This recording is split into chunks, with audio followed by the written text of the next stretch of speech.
in nabadgelyada guud ee magaalada Laascaanood ay gacanta ugu jirto ciidamada qaranka Jamhuuriyadda Soomaaliland waa kow baabuurta garaadada soo dhaweynaysay waxay ahaayeen baabuurtii ciidanka qaranka waxaan sidaa u yeelayna waxay ahayd inay gaadiid cadow nagu yahay anay soo gelin gobolka marka hadalkan muumalka ee la sheegayo waxa weeye oo dadka mubdi ka galay gaadiidkaas garaadada soo dhaweynay waa gaadiidkii ciidanka qaranka ee ma ahayn gaadiid meel kale ka yimid horta taa dadku inay ogaadaan baan doonaynaa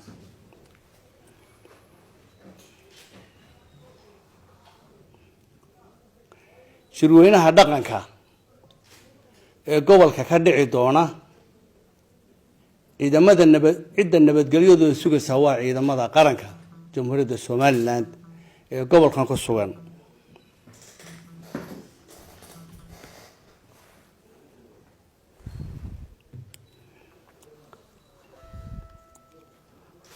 hadallada dilqaafka ah ee meelaha laga leeyahay ciidanka qaranku dhiguma dhigi doono waxaanay wadan doonaan ciidanka qaranku hawshay u xil saaraayeen oo ahaa nabadgelyada qaranka hadday xad ka tahay iyo haddii ka walba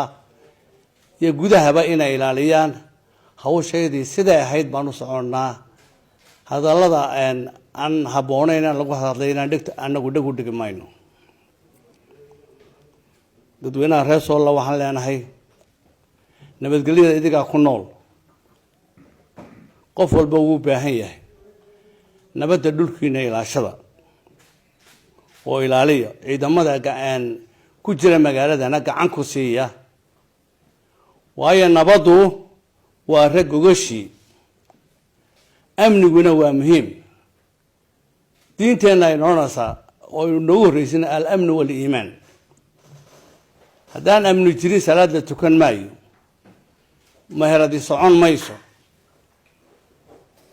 qofku nabad ku seexan maayo habeenkii gurigiisa markaas intaasiba isagu dhacdo waxa ugu horeeya waa nabadda waana ogtihiin waxa ku soo badanaya khamri iyo wax la mid ah magaalada waxaas markay ku soo badnaana nabadgelyada khalkhal bay geliyaan nabadgelyadiina ilaashada ayaan dadku leeyahay waan diga tacsiireynaa maalin intii hawshu socotay waxogaagii khalkhalka dhimashadii dhacday iyo dhaawicii ma dadweynaha waan taxsiibaan u diranaa ciidamadu magaalada waxay u soo galaan nabadgelyada inay ilaaliyaan markii hore banaanka ay ka joogeen umay soo galin wax kale laakiin nabadgelyadiina inay ilaaliyaan bay soo galeen